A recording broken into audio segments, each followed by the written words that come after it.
Hi guys, and we're here and we're going to talk about Halloween Horror Nights. We're taking a break from Disney content and we're going to talk about scary things. And on my panel, I have Jason. Hey, howdy, hey. And Rob. What's up, guys? And Annie. Hi. So I brought you guys together because I think everyone has a unique Halloween Horror Nights experience. Annie gets to go all the time because she does reporting for us. Rob just started going this year. And then Jason is now a local. And then I have been going for a long time, but I always fly down now. So if you guys just kind of want to talk about what the event means to you first before we start.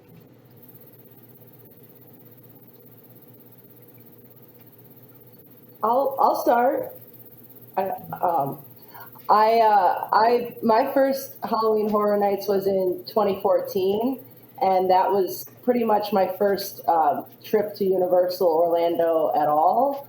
And so for me, that was kind of like the first experience. I didn't really get to do any of the rides. Like, I did houses before I did any rides at Universal. So Halloween Horror Nights, I'm not, the biggest diehard fan, but that's the way I kind of got brought into Universal originally. I'm a scaredy cat. So that's why I'm a fan of the event, but I'm not a fan of horror. So that's just me personally. But that's just that's how I always think of Universal in general, is that first Halloween Horror Nights for me in 2014. Okay. And see, like, I think I started going in like 2011 or 2012. And it was because my dad and I love horror. So it was like I think I was 16, and my mom was like, go get out of the house. Like, please leave me alone. Go get your horror content away from me. See, I was scared. I was really scared. I had no idea what to expect. But obviously, once you go once, you never stop. I'm pretty sure it's addictive for everyone. So, Rob, do you agree with that? This was your first year. Well, actually, this year was my second year going. The first time I went in 2019, so it's been very recent. There was a gap in like the 2020 area. I don't know what happened there. There's something, but some little thing happened. I actually crashed Jason's 2019 party with his family. So that was pretty fun to do. We went and that was literally the first time I had ever been. And it was when they had the Ghostbusters house. And I went through there. I was like, okay, I get it now. I mean, up until then, I was like, no, Mickey's not so scary all the way. And anytime we would go down there, that's what I would always do, is Mickey's not so scary. And I'm not a huge, like, Friday the 13th, Freddy Krueger, like, Halloween fan. I mean, I like them as movies in general, but I don't, like, that's not my main genre. So when like Halloween Horror Nights was happening, I was thinking this might not be for me. And then when I went to that first one, I was like, okay, I absolutely 100% get this now. And, we went through and did a good amount of houses. That was Stranger Things year. That was a really cool one. Mm-hmm. The clowns one was interesting. There were a lot of neat houses that year. Yeah, exactly. Yeah. There were a lot of neat houses that year, but the Ghostbusters house, like, over the top for me, partly because, like, that's kind of my movie, and also because that's, like, a soft scare. But, like, the actors in there, the set, the whole thing, and I'm walking around going, they just do this for one time? This is nuts. And then I went back again this year and we did all the houses on one of the RIP tours. And then I think after you do that, and I don't know if you're going to talk about those later, but after you do that once, you're like, I'm spoiled. Yeah, I haven't gotten to do one yet, but it's on my bucket list, especially because I've watched our content come out for it, and it seems like it's really worth it. Yeah, but don't do it until you're going to do it for the rest of your life, because it'll mess you up. And then Jason, so now you used to come down, but now you're like a frequent year pass holder, basically. Yes. So my first Halloween Horror Nights was in 1999. Oh my God. I don't remember much about it, probably because I was scared out of my wits. So I don't remember any of the houses, actually, from that trip. What I do distinctly remember is the Bill and Ted show. The Bill and Ted show was hilarious, and that is what stuck in my memory from that trip. Then I did it once. It was in like the 2017-ish time frame, I believe. I did it once, and then I liked it, and then I pretty much have done it every year since then. And now that so last year, no, not last year, 3 years ago, I had the Rush of Fear pass because I came down for a week at the end of September, and so I used it like 3 times that week. And then this year, since I moved to the Orlando area, this year I got the Frequent Fear Plus. I don't know, there's like 3 different of the Frequent Fear pass, and I got the middle level, which lets me go every day except Saturday. And so that pass, I think I went 8 times this year, which was a lot of fun.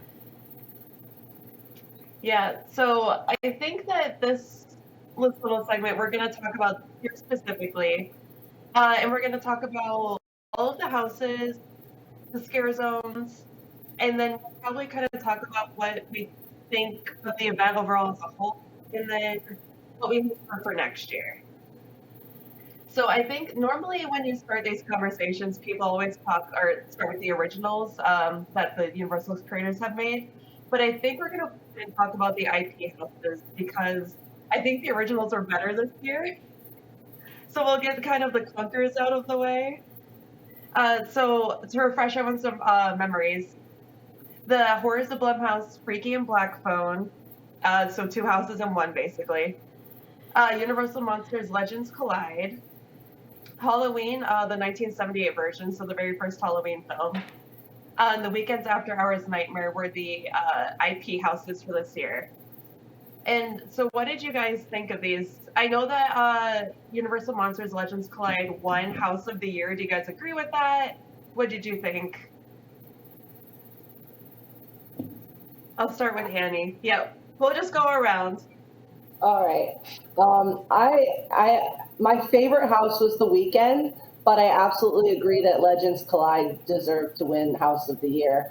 The scares were just phenomenal. Every time I went through there, I think the end, I know that just every corner you turned, there was just somebody coming out at you, and it was just on point every time I ever went through that house. So I definitely think they deserved it.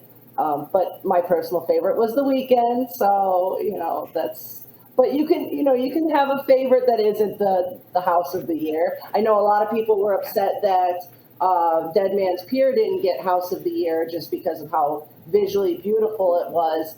But I didn't find that I got the scares in that house. And I think Halloween Horror Nights, you're looking for scares. So, maybe visually it may have been the most stunning house, but for me, scare-wise, I never got that, screaming, almost falling to the ground effect that I got inside Legends Collide. So that's just where I look at it, from scare perspective for there.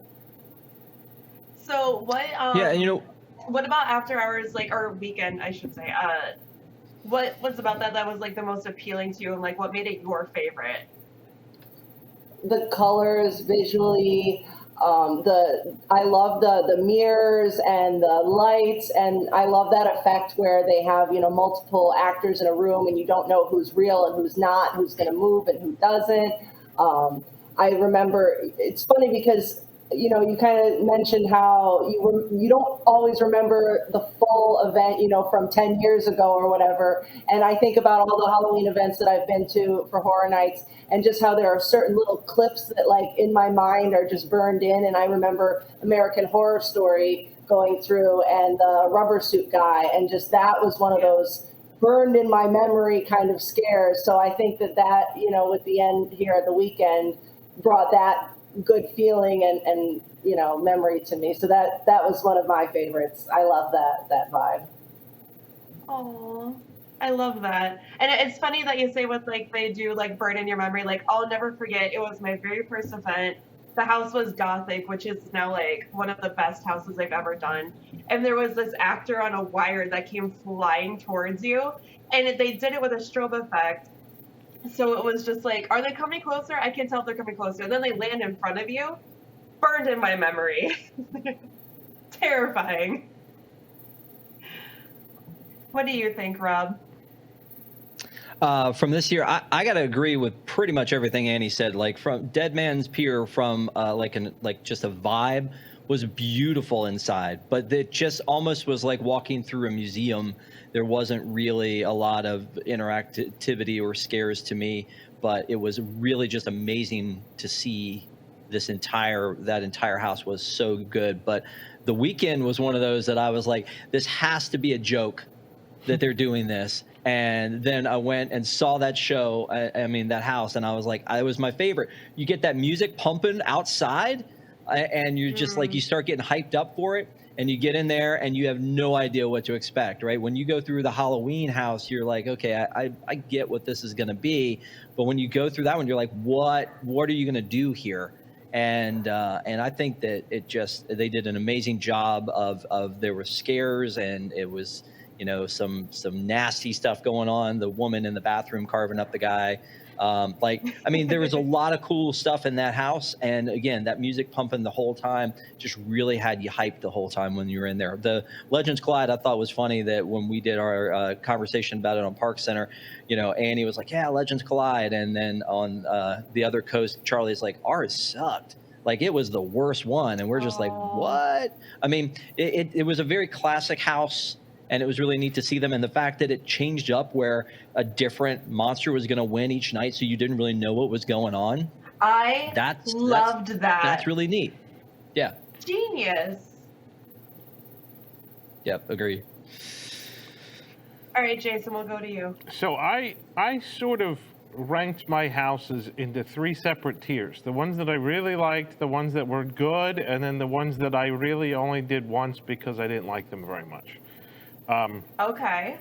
And it's funny because Legends Collide, The Weekend, and Dead Man's Pier were all in my top tier for different reasons, but they were all in my top tier. So Legends Collide, I thought was fantastic. It was classic.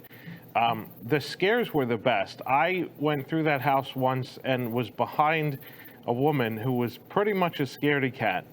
And towards the end of the house, there's one point where the pathway sort of makes a left turn, and there are 3 different scare actors right at that point, and all 3 of them in quick succession jumped out at this woman, and she almost collapsed to the ground. That's how scared she was. To me, that was absolutely hilarious. Because I was right behind her, and I'm like watching it happen, and it was hilarious. So I think the scares in Legends Collide was probably the highlight of that house. The Dead Man's Pier was visually stunning. From a visual perspective, it was the best house. So it's hard to say, like, it's hard to give an award to the top house, because, well, you have the top house, like top scares, you have the top house in visual effects, and then like you have the top house like an IP sort of perspective, and so it's almost like they need to give more than one award.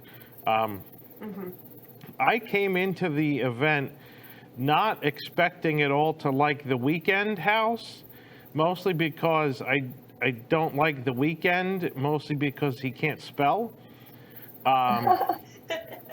So I was kind of biased, but they actually had the music pumping not only through like the queue area and the house, but most of the rest of the park. Like, you would hear The Weeknd's music in the queue. In every queue. Yeah. Like in the queue for Dead Man's Pier, all the way back there, you would hear it. It was all over the place, and the music has actually grown on me quite a bit. And that house to me was, I guess, the most sort of non-traditional, I guess I would say. Because it wasn't really, it's hard to say that's an IP house, because like I mean, the weekend is kind of a, I don't know if you could classify that as an IP. I mean, it's a guy, and he sort of came up with this concept for a house. But there were parts of that house that were something I'd never seen before. The mirrors was one of them. The scenes in like the club where there were 5 mannequins and 5 live actors, and you didn't know which was which, that was amazing. So in terms of like sort of new concepts that you've never seen in a house before, that was definitely the winner in that area for me this year. Okay. And see, so now what's interesting is no one has brought up what my favorite house was, which was Halloween. I had just come off of like a Halloween binge. I had watched the original, the sequel. Well, Halloween Ends came out the weekend that I went. So I had watched the reboot, I had watched Halloween Kills, and then I was waiting for Halloween Ends to come out like the weekend that I was there. And so I was just like, Halloween, give me all of it. And that was the one house I went into that I actually got scared. There was like a little Michael Myers. He was dressed as the clown in Judith Meyer's room, and he came up behind a door, and I jumped, and my dad laughed so hard at me. But it was beautiful. I love that house. I love the Halloween story, so maybe that's why it has my heart. But that was my favorite. See, I think, like, I'm not into horror movies. So those houses that are based around movies are never going to mean as much to me, because I haven't seen the Halloween movies, or I saw the first one but it was 30 years ago or something like that. And so those don't make as big of an impact on me. But something like Legends Collide, which is classic monsters that you don't necessarily need to have a great familiarity with to understand what's going on in the house, that that's kind of a different thing than a movie-based IP sort of house. Right, like for Legends Collide, all you needed to understand was there was an amulet and the 3 of them wanted it, and someone was going to get it at the end. As far as like, go ahead. I was going to say, you know what was a great point to that for me, Jason, is that the Blumhouse was broken into 2 parts. I was gonna bring up. I had seen Freaky, but I hadn't seen the Black Phone. So when I went through, I was Freaky. I was like, oh yeah, this feels like the movie. It's kind of like the Cliff Notes of that movie. When I go through the Black Phone, I was like, I don't know what this is. Are we done? I mean, the back half of that house. I don't know if Annie felt that way about it or not. I think she does a lot more homework for this than we do. But the back half of that house, I was just like, I'm done with it. But at least the front part of it, because I'd seen it, made more sense to me and meant something to me, because they were trying to encapsulate the movie rather than these fresh IP. I mean, IP-less houses. They're just trying to scare you. And see, like, I've never seen any of those movies, and so the Blumhouse was on the very bottom tier of mine, where I went through it once and I'm like, I don't know what's going on. It's kind of okay, but I'm not going to go in this again. That worked out kind of well, because most of the nights I went, that house had the longest wait, which I thought was... I actually didn't get through that house on my night there. I only wound up watching our content, just because it was so long, and I was just like, why? This house doesn't require this. Yeah. No, I'm like, if all these people want to wait in line for that house, that's great, because that means they're not waiting in line for the houses that I actually do like. Yeah. See, my feeling on Halloween, sorry. Go ahead, Annie. I was going to say, my feeling on Halloween was, like I said, my first year was 2014. And I only did 2 houses that year, and it was Halloween and Alien versus Predator, and I had seen both of them, so I did those. So for me, that was again my first Halloween Horror Night. So I can't think that this Halloween house is better than the one that I went to in 2014. So that's just how I look at it. But also I am a big Halloween fan. I love Michael Myers. That's one of the movies I can watch without nightmares. So that's one that I do enjoy. But I did enjoy the house this year, but it just will never top 2014 for me. Being all alone, going into a Halloween Horror Nights house by myself, like, okay, well, what's about to happen, and never capture that feeling again. That's fair. Anecdotally, I just remembered this. So 2014 Alien vs. Predator house. My college was on the back lot of Universal, and the AVP house was next to our soundstage. And we would leave class or go get dinner, and these aliens and predators would be like walking next to us in the back lot. And it would be like nighttime, and they would be like getting into character, and they would try and scare us. And I'm like, "This is my safe zone, sir. Please go away. I just want to go eat dinner." That was the thing about the real- RIP tour is they take you backstage and you get to see, like, they take you backstage to get you to the house that you're trying to get to, and in doing so you see people doing shift change and zombies or people with Yeah. like their faces half falling off just walking around, just, you know, it's like, what's up? I mean, Wait, it was I thought that was just the that was normal kinda surreal. Universal clientele. I didn't Oh, I'm realize. sorry, you're right. My bad. Ooh. Our reporter is here. Yeah, she sees that every day, doesn't she, Annie? I thought you meant me. No, I thought you did too. I mean all the other people that are there. People with their faces half falling off. I see that all the time at Universal. Very quickly, I'm going to read donations because Kevin mentioned to me that from the DAC live stream that they didn't get to read them. So we'll just catch up real quick. Thank you to Dan Fullerton for the $100. Thanks for using your holiday weekend for a great cause. We do it for the tots. Natalie Morpid donated $50. Thanks for all of you at WWNT for all the wonderful things you do. Thank you, Natalie. Elizabeth Keith donated $300 and brought our total over 9,000, which is super exciting. Woohoo!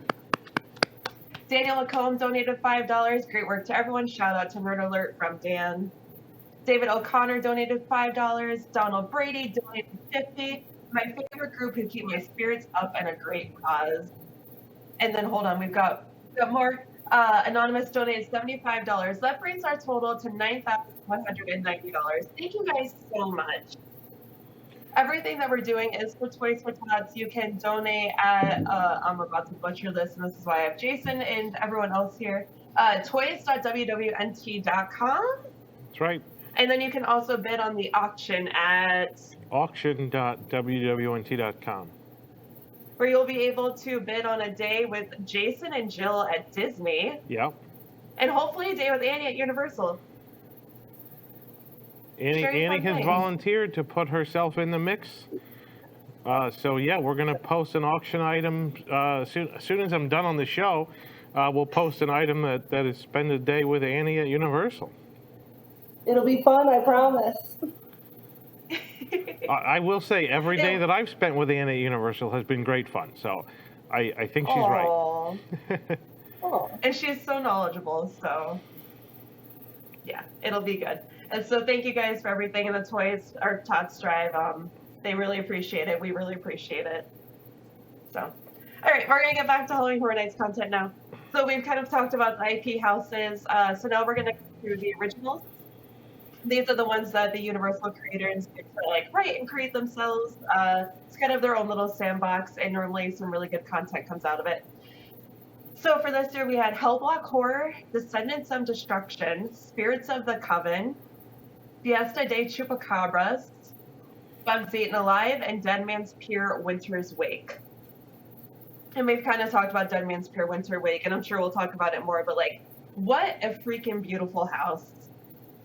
That reminded me, there was a house 2-3 years ago. I don't remember how many years ago, but it was like a water themed house, like a house. There was a house in it with ship? like a The Louisiana house? yes. It was like that one was slanted when you sweet. walked in. Yeah. Yes. That to me, that was my favorite house that year, because that again was like a beautifully done house, and it seems like they have one of those every year, and this year was definitely Dead Man's Pier, but very much the same vibe from that one a couple of years ago. I think that they did a really cool. So I remember Universal created a podcast recently, and they were kind of inviting the creators on who were writing these stories to kind of share the short story that inspired the house. And I remember, and it opened, before the event, and I was listening to the story for this house, and I was like, this is going to be beautiful. They talk about, this girl with the violin and then all these sea monsters that chase her. And then as you're going through the house, it really retells that story. But when you're seeing the barkeep at the beginning and he's, telling kind of the story, and it's cold and it smells like sea salt, and then you see the girl on the bow of the ship with the violin, like it's so like melancholy and sad and beautiful. What did you guys think, Annie and Rob? I agree with you on that. It's that like longing, like that the music, and we mentioned the music in The Weekend, but same thing in Dead Man's Pier, that violin, that just like creepy music that's playing, and how that just incorporates so much lighting, music, all these things play into each other to make the story. And although, I don't think it was the scariest house, I agree with you that that the story does capture you, it does draw you in. And that's what Universal's good at, is telling stories. Especially without screens. In 2019, they had something that was Yeti Terror of the Yukon. Yes. And I remember the chill in the air in that one, and thinking how cool that was, and that it was kind of multi-level too, where you could look up and see things.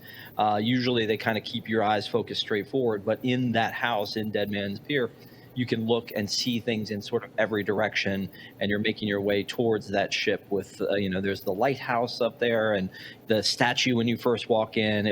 We were kind of joking around, when we were doing the tour, that it felt very like each thing sort of felt like a Disney movie, and this one was Frozen. But when you would go through that one, it was a beautiful house. But I still think, again, you're taking in the vibe of the house, and it wasn't really super scary like you would think it should be. Some of the other houses, like Bugs Eaten Alive, I thought was kind of like jokey, and I mean probably on purpose, kitschy. a little tongue in cheek. Yeah, I that was all right. It is what it is. The one that I didn't really care for at all was the Hell Block Horror. I was like, I don't even know what's happening here. I'm sorry, Annie. My favorite of I think the non-IP, like in general from a scare standpoint, was probably the Fiesta de Chupacabras. I like that one. I think that one was great. The puppeteering, loved that. Yeah, and then again, when you walk in, like it's visually telling the stories. You're walking into the village, and you make your way through the village that you've seen from the distance. You see it, from far away, but then you go into the village. And then those guys pop out at you. I think that one was a neat one. A lot of details. I had something happen to me at Halloween Hornets this year that's never happened to me before. And it's a little embarrassing, but whatever. We didn't do stay and scream. We were hotel guests, so we went to the little area that you can check in, and you're able to do a house early before the event starts. And for hotel guests, it's Descendants of Destruction. So there were 4 people in my party, and my mom and my significant other didn't want to go because they were scared. So my dad and I went through, and they didn't, since it hadn't started yet, they hadn't placed the house attendants throughout yet to like kind of make sure you're going the right way. So my dad and I are going along, whatever, and there's a hallway. There's very clearly a left and a right. We definitely made the wrong decision, and we end up in a dark room that's pitch black. Like, I could not see my hand in front of my face, pitch black. And I turned to my dad, and I'm like, I don't know what to do. So he grabs my hand and he walks in front of me, and he feels around the room, and we find the door and we exit, and then we're like out in the bright light of Florida again, and all these people are leaving houses, and we look at each other, we're like, did we miss something? So I never fully finished that house. I don't know where we went wrong. Unfortunate. There are definitely some parts in some houses, even when you go on the right path, that are so dark that you can't actually see where to go. And like if you're not like holding on to the person in front of you, you could just be in this little like closet shaped room that is totally dark, and you have no idea how to get out. That has absolutely happened to me.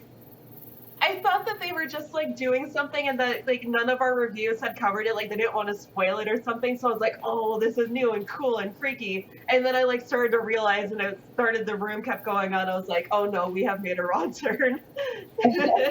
So just an FYI of what's going on here in the studio. Tom has joined me.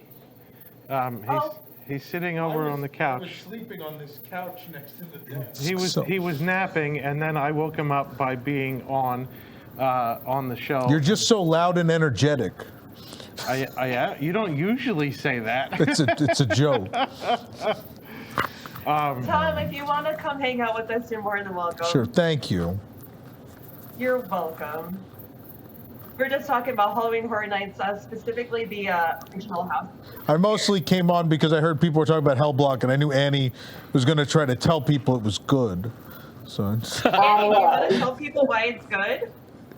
It was good if you were the only person in the house, which I was. I mean, I had a great experience. You know, everybody, listens to Tom's opinion and says it's the worst house, and then they don't go, and then I walk in, and then I'm the only one, so I get all scared. So in fairness, I had one really good run in Hell Block. All the other ones were terrible, but there was one where I was like, oh, this isn't the worst house I've ever been in. Would you say that that's Spirits of the Coven? Because that one also got really poor reviews. Spirits of the Coven tanked as the season went on. Like, they were fine in the beginning, and then by the end, I think they were like, no one likes our house, and so no one was motivated. There were noticeably differences in certain houses on certain days.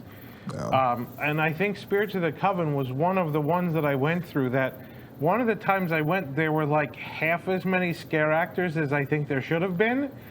And it was like, this house is terrible. So I think certainly it depends on the staffing levels, because that hurt a couple of houses on a couple of nights that I went. I think it was the add-on night. They added on a weird Tuesday. I was gonna say, wasn't there a house with one scare actor on a replacement night? Yeah. Yeah. And so they added on a weird Tuesday after the hurricane, and there were definitely not enough scare actors in the houses that night, and it was very, very noticeable in certain ones that there were like one or two, and that was it. Yeah. I'm really glad you brought that up, Jason, because I wanted to discuss that. How do you guys think the hurricane affected the event overall? Like, we know a show didn't end up coming back. I mean, do you think it affected like workers? I'm looking at you, Tom. Why are you pointing at me? I didn't sabotage the show. You cursed Ghoulish. Why did I curse Ghoulish? How did I do that? I don't know. You just hated it. Because I didn't go see it. Because you didn't see it. The chance you had, you didn't see it, and then you blew it. I blew it.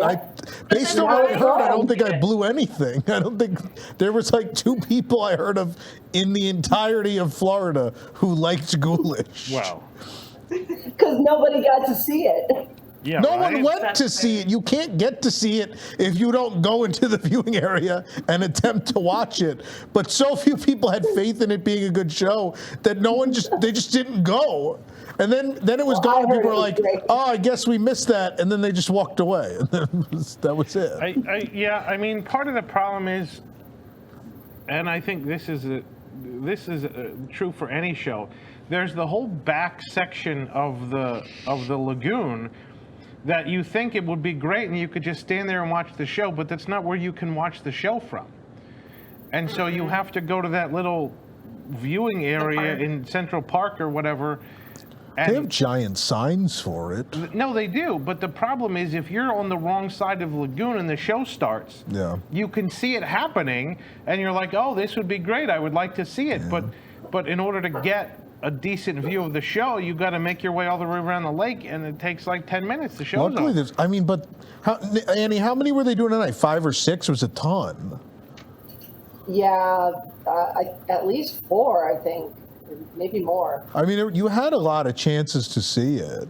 Yeah, So if you were like behind her, like, what is that? How do I see it? They're like, well, we have 3 additional shows tonight. Yeah. And then you still don't go. No, because you're busy doing houses. See, but yeah. I mean, so But then there's nowhere for people to go that, you want a people holder.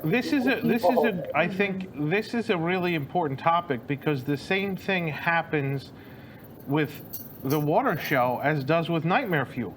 If you go to Halloween Horror Nights and you are super focused on getting all the houses done, and you're not going to do anything else until you get the houses done because you only have one night there, you're going to miss things. And I think Ghoulish is a thing that's very low on the list. And honestly, the lowest, in fact. I think Nightmare Fuel is something that people are willing to skip most of the time in order to do houses.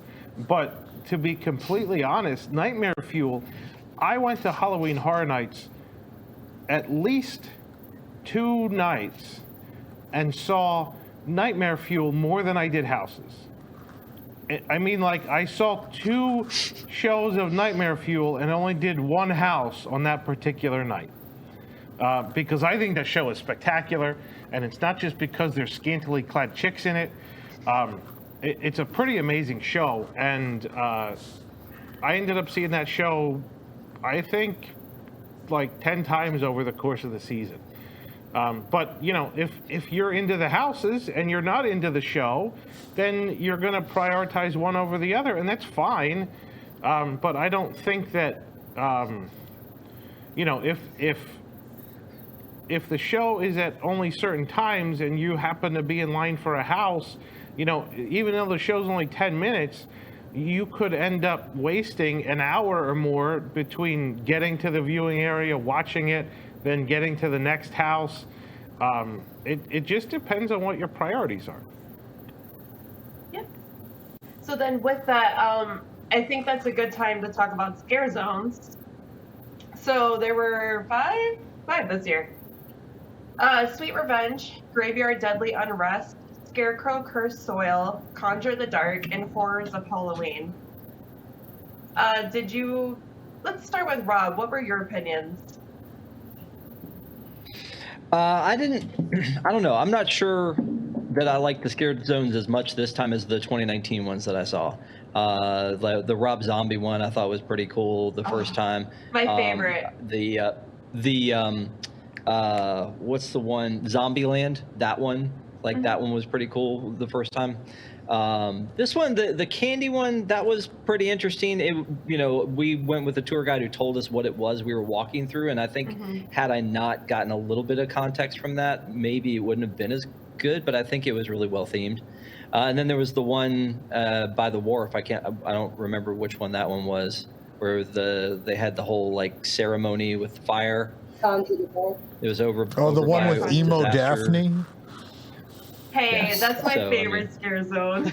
Oh, sorry. Yeah, that one was pretty But good. that's what people were. What are they calling her? Like Dark Daphne or Evil Daphne or Something, yeah. She was awesome. But her outfit was exactly like the colors of Daphne's dress, and then she had red hair, and may have also been the actress that plays Daphne at Universal Studios.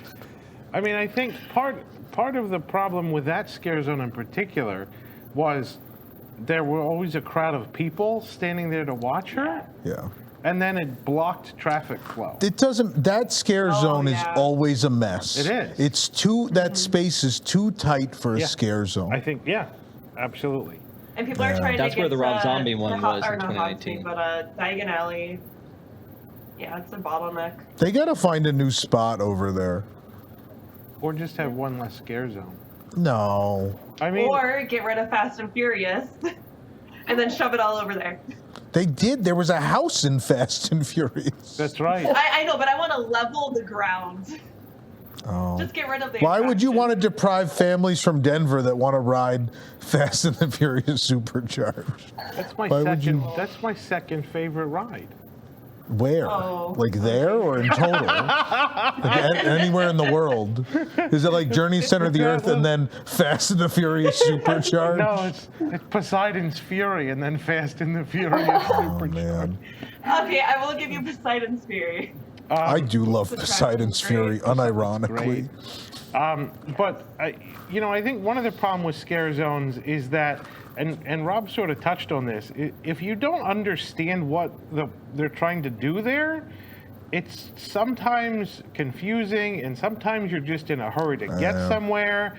And I think the concept is great. I think if it's not something that's like obvious, like the one that was in the back corner across from the tribute store, like there are people walking around with potato sacks on their heads. I don't actually know what that was supposed Those to be. were guests. I That's don't the actually Sweet Revenge like, one that I was talking about. Like, I didn't Yeah, know. that was Sweet Our Revenge. guide told us before we went into it Yeah. what the whole thing was, and when we walked in, it's like, yeah, I totally see that. Yeah. I But think yeah, like I- you're talking Next about year, this, can had we- not had that heads up? Can we all bring like a person who like is interested in going but doesn't know anything about the event, and we should take them through every scare zone in every house and then ask them what each thing was about, Yeah. and just see how Well, close to I know, the but I- actual story. I mean, it they doesn't get. even have to be somebody that's new. Like, if you ask me, like, what the subway house was about, it's like you're in the subway in New York and there's creepy stuff happening. Is there Yeah. more to the story than that? I don't know. There maybe. is a lot more, but it's Right. yeah. But you don't get that. And people don't care, right? I think it's like Well, obviously the that's the other fans, problem. the hardcore people care, right? Yes. But like the regular guests, like it's like, oh, just as long as people pop out, we don't really care. Unless it's Hell Right. Block Horror, then it's like, well, that's bad. see, that's- but the and- rest of them, And I as think long as- that's a lot of the problem, is because you have this group of people that are really into it, and they know what the stories are about, or they read up on the backstories, and they go in and they have a much bigger appreciation for the amount of work that goes into this event. Yeah. And then you have Joe Schmo from Denver or Seattle or wherever he's from, and they just want to get scared. And really, they're like missing 3/4 of the experience, because But you've explained like every theme park ever, right? Like you No, think it's about people true. go to Universal during the day, like they may have no idea what's going on. Especially like Poseidon's Fury, they probably have no idea what's going on in that. Like, no, they don't. you know. I feel like that story is pretty self-explanatory. You I mean, think Poseidon's not? Fury is self-explanatory? I think they explain it a little Yeah. bit. I know what's going Your on, and camera even tells I you don't. everything. Even I don't think I could explain The it. bigger problem with Poseidon's Fury is you have no idea what it is from the facade. I have no idea what it is after I exit. I was like, I don't know. There was a red guy in a waterfall and a there- trident. And some guy got stabbed with the trident. Yeah. I don't know what Well, happened. then you had a bad tailor. You had a Right, bad right. trailer. So with the Right, scare Taylor. zones, though, the again, the only thing I have to compare it to is the 2019 houses. With the Zombieland double tap, I saw what was going on because I knew Zombieland, and it made sense. And they kind of went out of their way to show the characters and have sort of scenes on the side. It almost felt like an outdoor house with that one. Whereas like there was this other one that I was looking up that it was an arcade.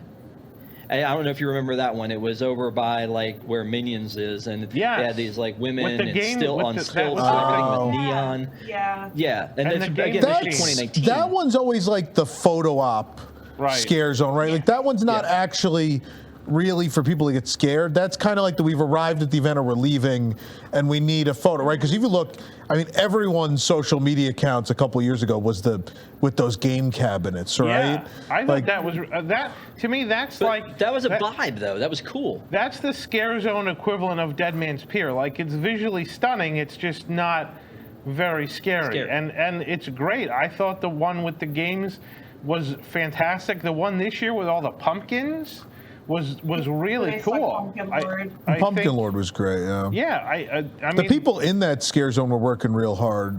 yeah, there just aren't as many of them as in a normal scare zone, I think, but that's okay.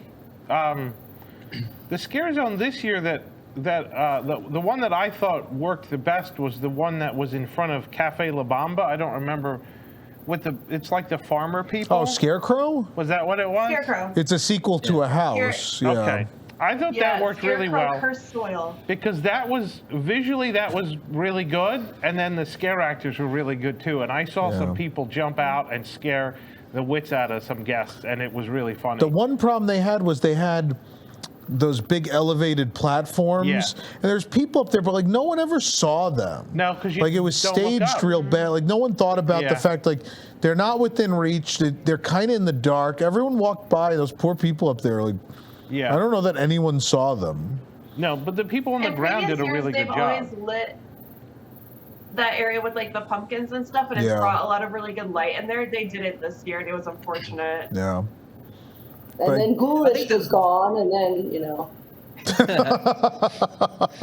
I think the graveyard deadly unrest as you're walking in, really, if that's the way most people walk in, that really kind of sets the scene. I think a little bit more towards what Tom was talking about. It's really kind of a visual, like, welcoming into the event. And so I think that one had a really cool vibe to it. But I didn't see a story. But I'm gonna miss the Walgreens skeleton with the blue light eyes. I mean, I think scare zones are fun. I think a lot of times. Let's put that on a shirt. Scare zones are fun. Well, I think the problem is a lot of times people are just in a hurry to get from one place to the other. No. And again, they don't stop and take in the ambiance, and they don't, they don't appreciate what the purpose is. They don't appreciate the amount of effort that goes into them. If you don't look up, you don't see half of the scare actors. It really takes, it's really hard to get any kind of full experience. Even if you go like 2 or 3 nights, you got to spend a lot of time there to take it all in. And the part that's unfortunate is that it's only there for like 2 months. That's what makes the event so special, though, right? Is it's the only real theme park seasonal event that completely resets itself year to year, right? So it is you have 2 months to see this, and next year the event will return, but none of the things from last year are coming back. No, right? And not only that, it's also one of the few seasonal events that you can spend several days going to. Yeah. Right? Like Mickey's Not So Scary Halloween Party, people say, oh, well, you go for the parade and the fireworks, which is true. And there's not a whole heck of a lot else to do. I mean, there's some meet and greets if you're into meet and greets. Depends what you're into, yeah. Right? And if the kids want to go show, trick-or-treating, if you're character people, But you can get all that done in one night. But I'm also not going to pay the price for Not So Scary 2 nights in a row. Right. Halloween Horror Nights is way cheaper. It is, but also like Horror Nights is harder to do, right? Let's be honest about something. Those Horror Nights queues are always real bad. Yes, they are. They get very, very long. And because these are in temporary spots, they're not great queues, right? They're a bunch of metal switchbacks, either inside a warehouse, out in a parking lot. They're not particularly fun queues to wait in. No, they're not. I mean, Horror Nights is one of the most crowded experiences in a theme park. And Express was a wreck this year. Was it? Like, there were times I waited in Express lines. I waited for Bugs. I waited 45 minutes in Express. Wow. For Bugs. Like, how is that acceptable? People paid an upcharge to essentially skip the line. They're waiting 45 minutes? It's not good. I mean, the crowds at Horror Nights are, the night I went, that was the add-on Extra Tuesday.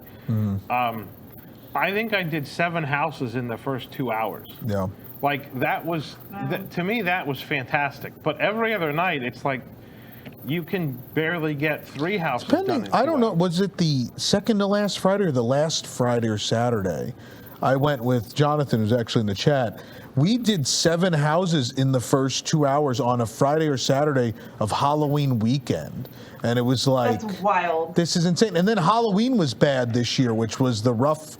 I couldn't believe it because every year we'd go on Halloween, there'd be no one there. Yeah. This year was the opposite. Friday and Saturday were completely dead. And then Halloween on Sunday, everyone showed up. I was there on Saturday, and it was kind of dead. Yeah. It was weird. But, I mean, Halloween Horror Nights is so popular, and the crowds are so intense on certain nights. It's the most time-consuming experience. Yeah. But it's kind of like there's a lot to do, and if you want to get it all done, you got to go a couple nights.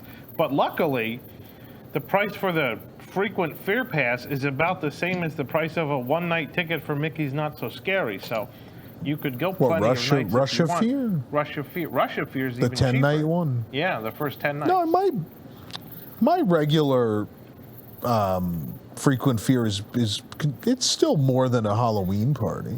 Russia Fear is about the same. Russia Fear is the one that's like you can get the first 10 You nights get the first 10 nights yeah. for the same price as a Halloween party. The other ones are a bit much, but I mean, there's still a value there. I think. Oh, absolutely. I think there's still a value, even if you're one of those people that buys the every night frequent fear with the express. Like it's a good chunk of money, but you probably get your money's worth. I think you do. I mean, I certainly felt like I got my money's worth this year. Yeah. But you just have to go enough to make it feel like it's a value to you. So then with that, we've talked about this year. What do you guys want to see next year? We already know that Chucky's coming. That was announced like the day after I think Halloween Horror Nights ended this year.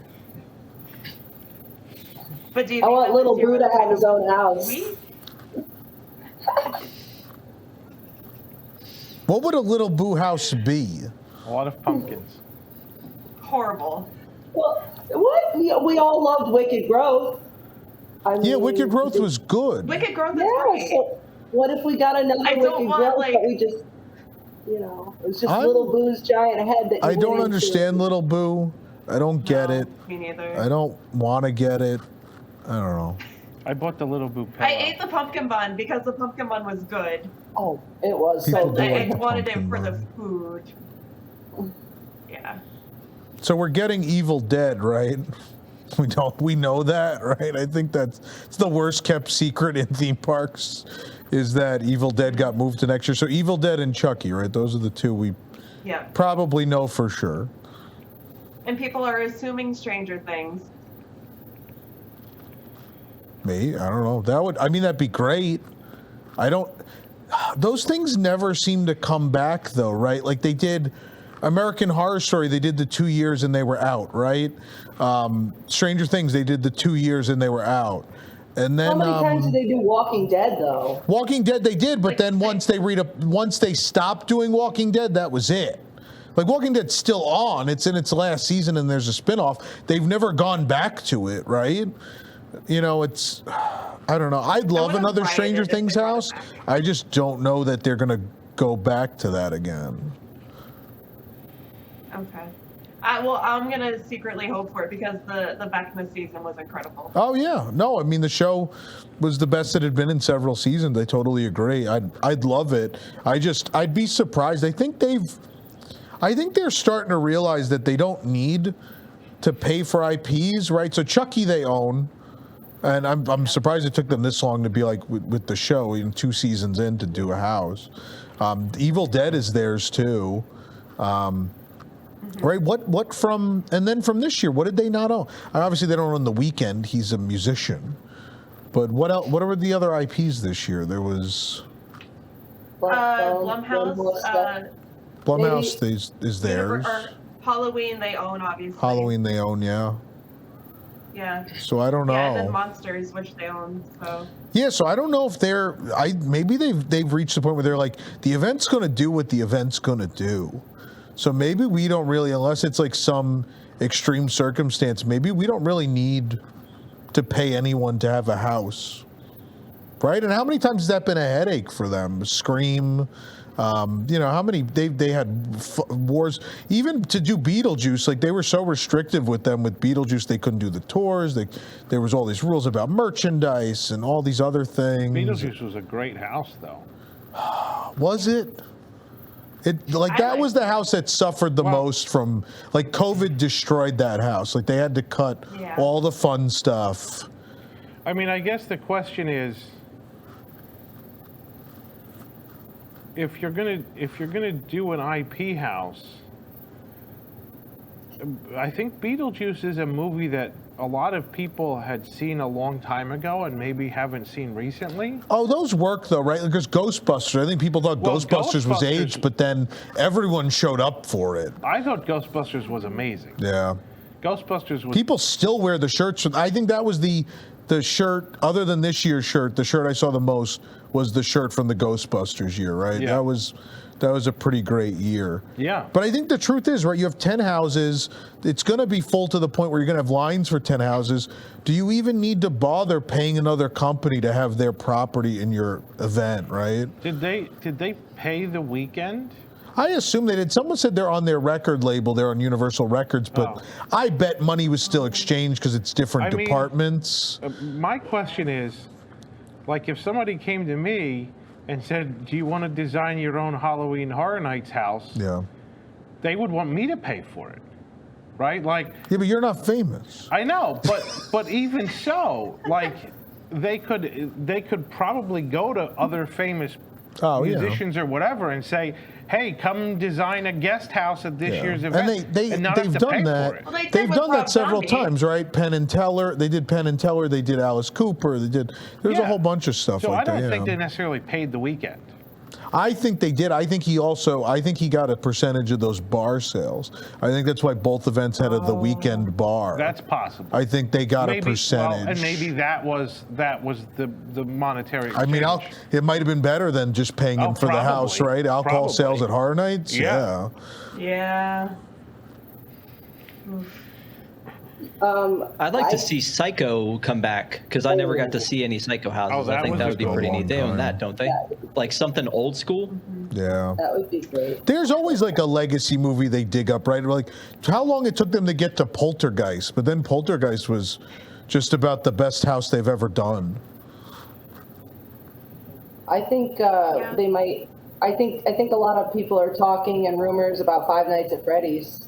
Oh, I've heard that too. Yeah. Well, the movie. It's a Universal movie that they're making. Universal's the one. Yes. Making it. I think. Yeah, they were discussing it at the Blumfest. Oh, okay. So I felt like that kind of conversation seemed interesting. So. And they've got a. So I think that's a possibility. People would freak out. We've had musicians. Now here we've got video games. And that really opens up. I mean, they've done that before with Resident Evil. That's right, Resident Evil, yeah. Video game. Yeah. Silent Hill. Silent Hill, yeah. Well, yeah. Trying to find who's making the Five Nights at Freddy's movie.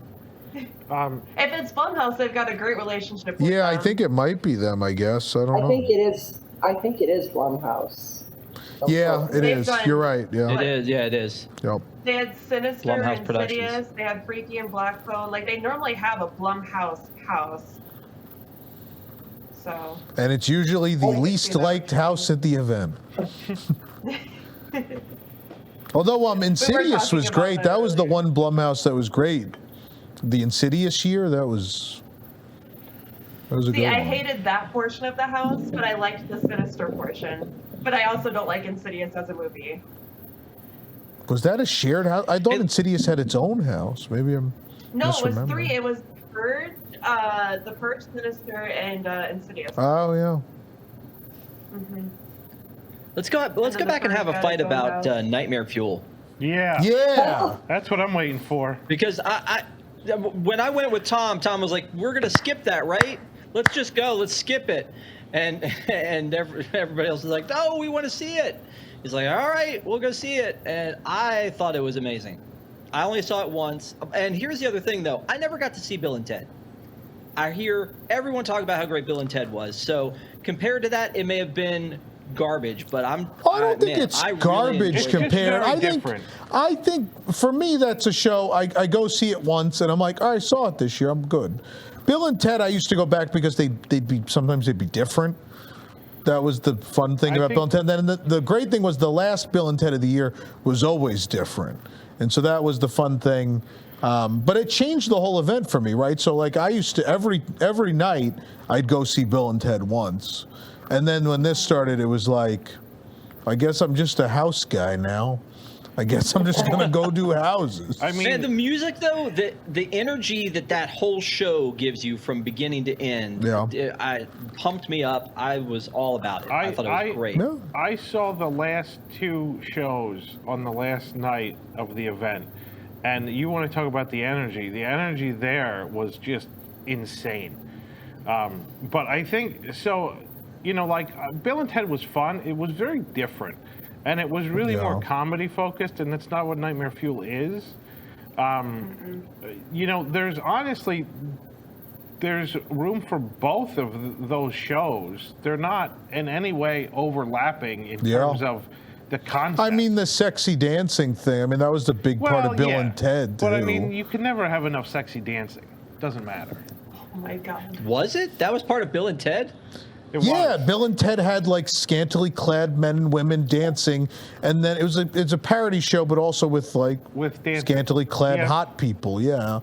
Well, I want the blood bag nurses back if we're going to talk about getting. I want them back too. Okay. The nurses. Kevin, how dare you? How dare you? Played out. You people and your BDSM Festival of the Lion King, I swear. I'm going to very quickly read donations. What a transition. There we go.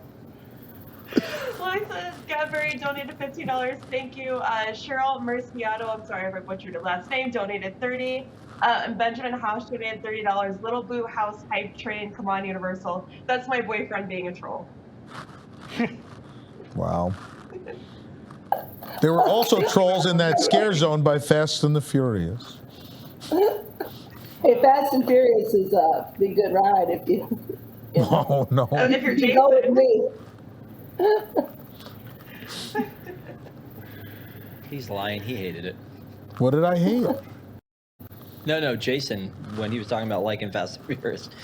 Oh. Because I'm pretty sure that was think... during that first, that 2019 Halloween Horror Nights, it was open. And we went and rode it. And he was like, that's awful. Oh, stop. That's the only I think that was reason the I've first ridden time you'd that ridden, ride, wasn't it? was because it was open. I don't remember if I'd ridden it before that. I mean, I don't want to talk about Fast and the Furious. Yeah, okay, good. It's my Fast and Furious shirt is hanging up in my view right now. It's a good attraction, but only because Universal has a shortage of attractions. Right? Like, Tom's face looks concerned. What does that mean? They don't have enough attractions. They have plenty of attractions. They're just attractions you don't want to do. Well, I mean, they don't have a lot of attractions that don't make me ill. That's fair. Pat and Jamie are funnier than Bill and Ted. Who's Pat and Jamie? Aren't they the Fast people and from Furious. Fast and Furious? Oh, okay. I mean, I will say this. That ride is funnier than Bill and Ted, but not on purpose. It's the funniest ride I've ever been on. It's the only ride I've ever been on where you faux hit a brick wall and then water comes out. It's like, what was in the wall? Why is there a water effect for hitting a wall? Full of water. Full of water. Did we hit a pipe, I guess? I don't know. I mean, so Nightmare Fuel it actually was very interesting because I saw it early and then I saw it a lot towards the end, and how much better it got as time went on when all of the dancers got more comfortable and more in the groove. It was fantastic. I still think it was better last year. It might have been a bit better last. I think there was a couple little, not by much, but there was a couple little changes where I was like, I liked the aerial act a little more last year than this year. Agreed. The guy in the hula hoop didn't really do anything for me. Oh, I love the guy. You like the hula hoop guy? I want to get the hula hoop Viking. I want to get one of those hula hoops and we're gonna ride train. it around. Please. Jason, on News Tonight. Jason sent me a link for the fire thing, so I can Jason, buy them. you get motion sick on Guardians. You want to spin around the room in a hula hoop? Well, I want to try it at I will least. come down But for Annie that. and I found where you can get those fire things where like they have the 5 fire wands on each hand and they swoosh them around. Yeah. Annie and I are going to get those and we're going to make You know up they're some- like trained professionals, right? I'm So, practicing. Annie knows a lot gonna try about this this at stuff. home. She's a professional. She's going to train me. God. And then you're she's gonna going to burn train me down to the juggle, studio. and I'm going to juggle with fire in the studio. It's going to be on. You have to special- go outside, and Jake has to give you a whole speech about the fire extinguisher. Okay, but one of the things that I love about Nightmare Fuel is the magic bits, right? So like at the very beginning, when the guy gets into the bed and the woman comes out of the bed like 0.3 of a second later, and I get seats right up front where I can see everything that's happening, and I still can't figure out how they do it. You see, Jason, she's not overweight, so she fits in. She fits in the thing. Well, I know she So does. you can't see that the bed is understand. I has know. a person in it. I know how it's done. I don't know how She's they like she's actually- like 3 feet tall I and know, 60 I know. pounds. But here's we the could other put thing. her in the backpack when we leave the show. Here's the other thing is so the bed switch at the end of the show where he gets in, or where no one's in the bed and they cover it up, and then she pops out. Like I was at an angle where I could see under the covers, and I still couldn't see what they were doing. It works. They hide it well. Yeah. They do it, and the guy in the big contraption that disappears. I mean, I know he slides into the stairs because the stairs are there, and then they wheel them away. Yeah. But it's like, how does he do that? How can it's just mind-boggling. I've always been a fan of magic. I've always lamented the fact that David Copperfield's Magic Underground never came to Disney Springs, and MGM. But that's one of my favorite parts, other than the scantily clad women. The magic is one of my favorite parts of Nightmare Fuel. How do you compare Nightmare Fuel to Academy of Villains? Because Kevin was talking about it in chat. I never saw Academy of Villains. I refused. I did not see it. Wow. That was post Annie? Bill and Ted, so I never saw it. refused. That's fair. Okay. I mean, that's what I think. Like, Bill and Ted was a lot of comedy. Yeah. And Nightmare Fuel's magic instead of comedy. along Variety with show. Scantily clad It's a women. variety show, just like Festival Lion. They could absolutely have another show that is different, but you know. The last maybe- time they did 2 shows, it was they had Bill and Ted and they had Rocky Horror. But I Oh, don't. wow. Rocky People liked Horror. Rocky Horror, but I don't know. I don't think it drew the numbers they thought it was going to. No. It might nowadays. I would be interested to see that come back. I forgot about that. Just triggered Yeah, it was in the memory. Monsters. I theater. I remember where it was. Yeah. Yeah. I totally forgot it existed until you said it. Yeah, it was a 1-year thing. Yeah. Rob, as someone who's only seen one show, do you have a show that you would like to see? Or do you want to keep Nightmare Fuel?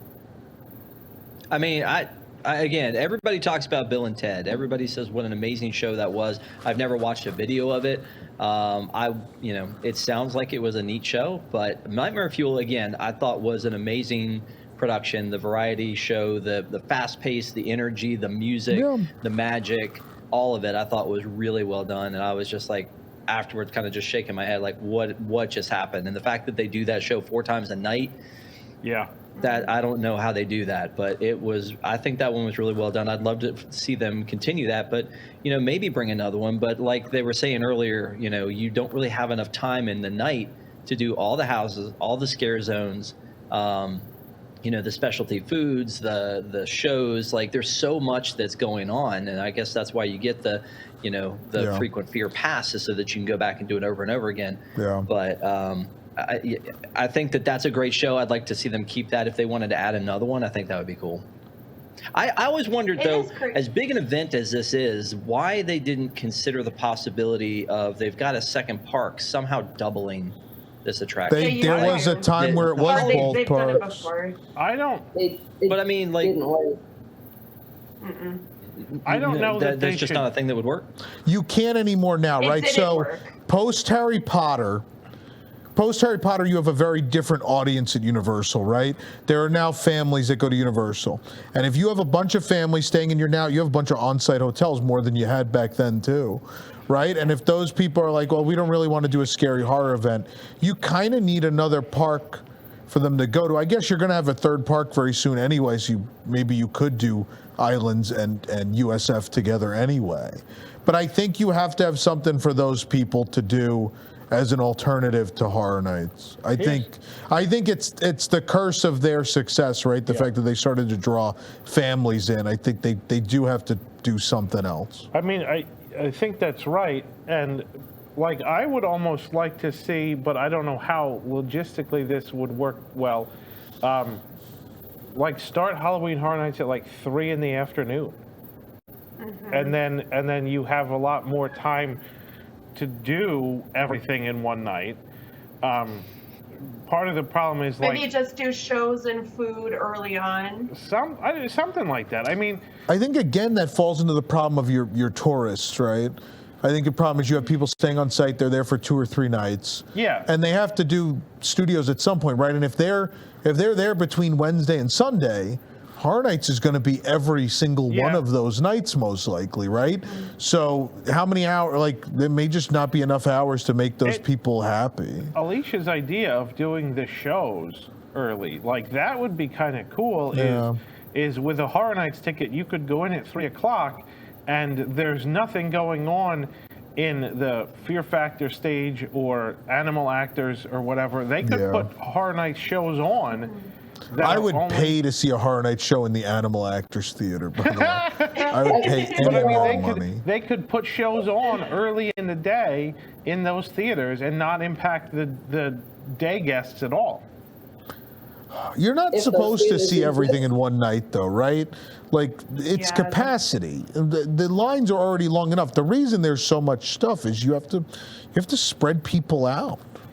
Like, you need 10 houses, and you need a couple shows, you need a bunch of food, and you need scare zones.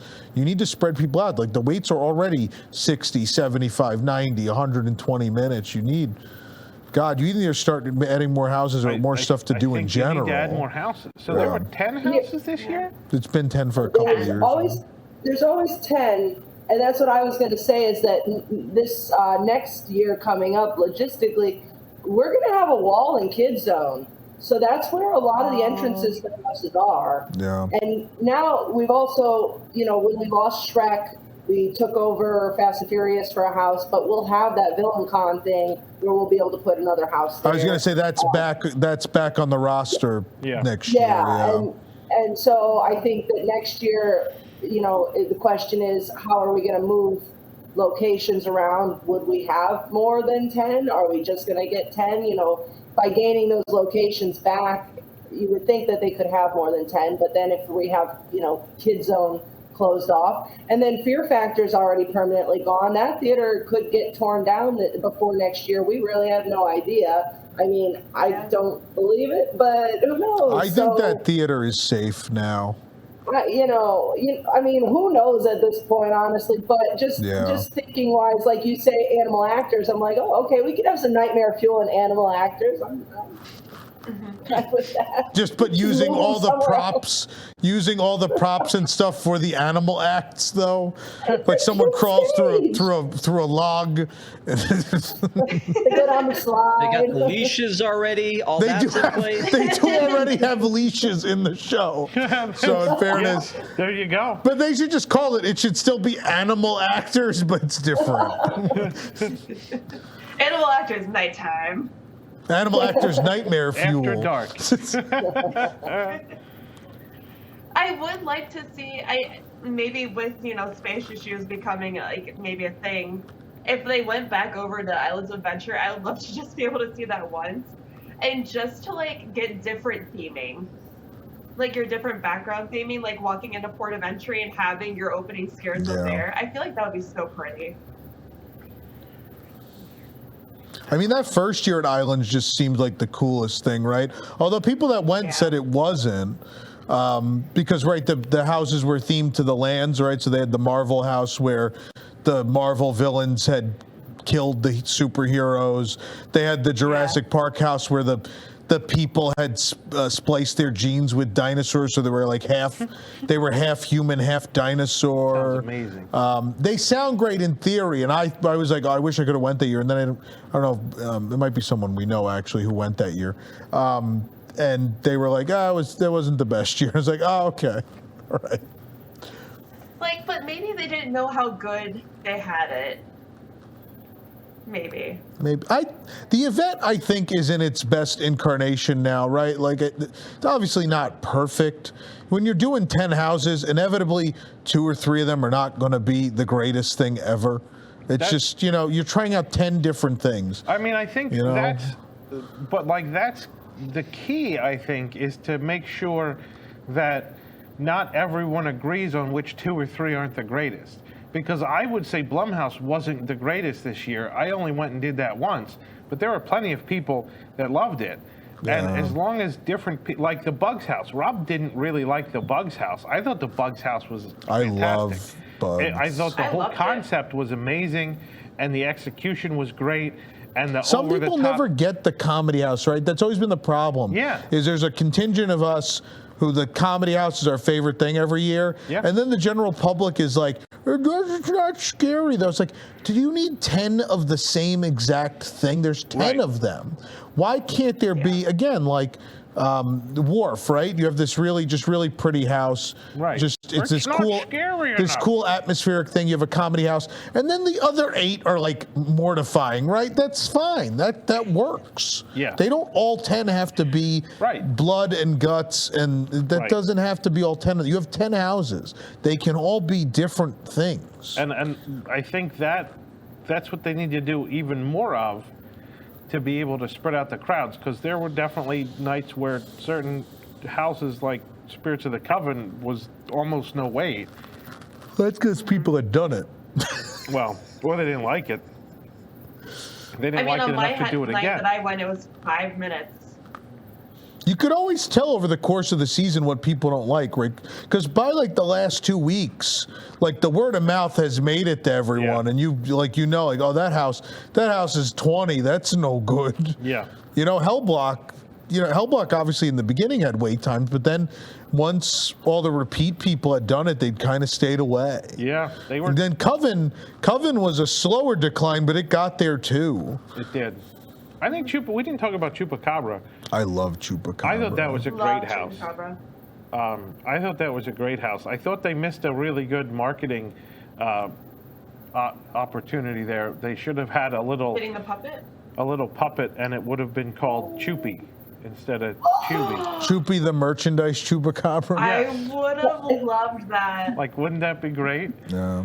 We used to call our old dog Choopy, and it looked like the Chupacabra, so I always called it Choopy. I was like, it's the Choopy house. So it's funny you said that. That's what I'm like, But I thought that house was great. That was one of my favorite. I mean, that was like my second tier of good houses. I thought that was pretty good. We did that a number of times. Monsters deserved to be House of the Year. Yeah. They did. All right, I think I'm going to have to take off because I have a couple more auction things to do. So I'm going to let you sit over here and go back to a Foursquare. Okay. And finish up the auction because... I don't think Foursquare still exists. Facebook bought it, I think. Yeah, and then they get rid of it, though? Is it still a thing? I still see signs on restaurant doors that say check in with Foursquare. So Wow. I don't know. But I said my piece about Nightmare Fuel, so I'm happy. You can finish out. I got a couple more auction items to put up, and then I'll see everybody in a little bit. I'm going to read another donation. Tracy Kaiser donated $30. Thanks all you do, the Kaiser family. That's my mommy. Oh. Aww. Thanks, parents. Tom, do you want to talk about why we're here and what we're doing? charity-wise? Sure, I can do that. We're here because we're raising money over 50 hours for Toys for Tots, which is a great organization that makes sure that underprivileged kids get a toy to open this holiday season. Walt Disney and the Disney Company were great supporters. It still are. The company still is a great supporter. But Walt and his animators actually drew the very first logo. That logo originally began as that train being ridden by Donald Duck. So ties back to Walt's time, and we obviously love Walt and love this charity. And so you could donate at toys.wdwnt.com. Please don't do a super chat unless it's absolutely the only way you can process a donation, because YouTube will take like 30 or 40% of that. But toys.wdwnt.com is the best way to donate.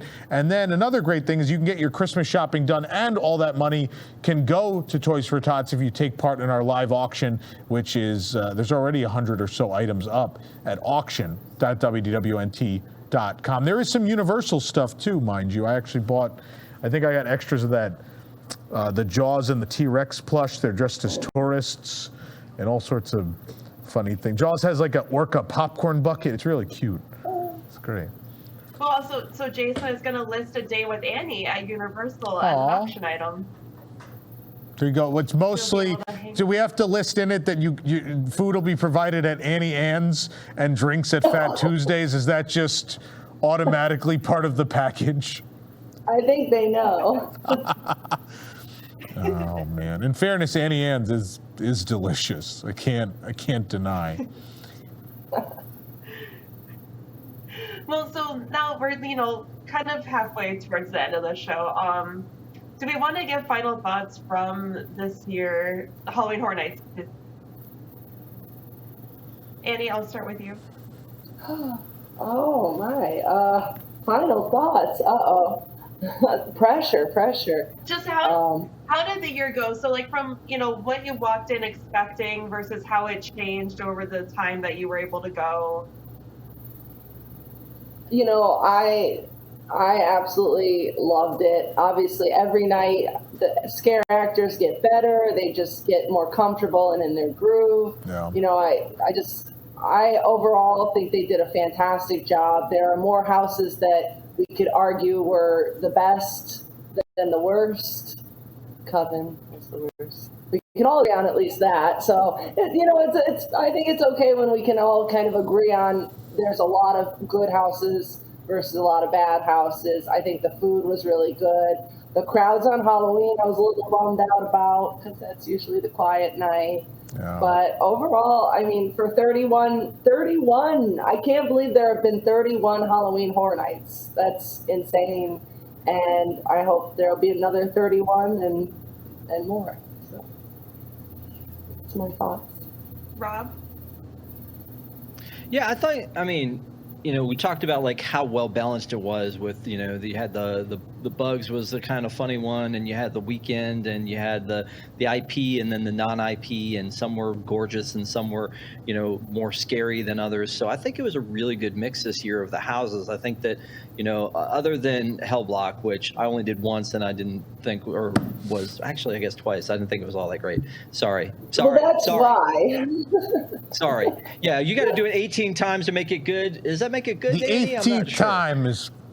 Yeah, perfect. But I mean, overall, again, I think that all the houses were good. I still, have a soft spot for my first year in seeing the Ghostbusters house, and so I loved the level of production on that one, and the fact that it was an IP that I was in love with, and that one to me, I don't think it'll ever be better than that for me. But I can appreciate the houses that were there this year. I think it was a great mix, and I had a really good time. So I can't wait to see what they do next year. Tom, what do you think? First of all, we need November nights back, right? Like that first week in November. Can we get some early November nights back again? I thought for sure when the hurricane happened, I thought for sure we'd get some November nights back, but I think they've bought so much into Christmas now that they're just not willing. They're absolutely not willing to cut it that close anymore. I thought it was a great year. I think I'm gonna pull a real Tom Corliss move here, where we talk about one thing and I tell you how it was better somewhere else. Hollywood was fantastic this year. That's the second year in a row where I thought the houses were generally better in Hollywood. Last year they did that Bride of Frankenstein house that we had, but it was so much better, and there was an outdoor portion which they can do there because it's LA and it doesn't rain.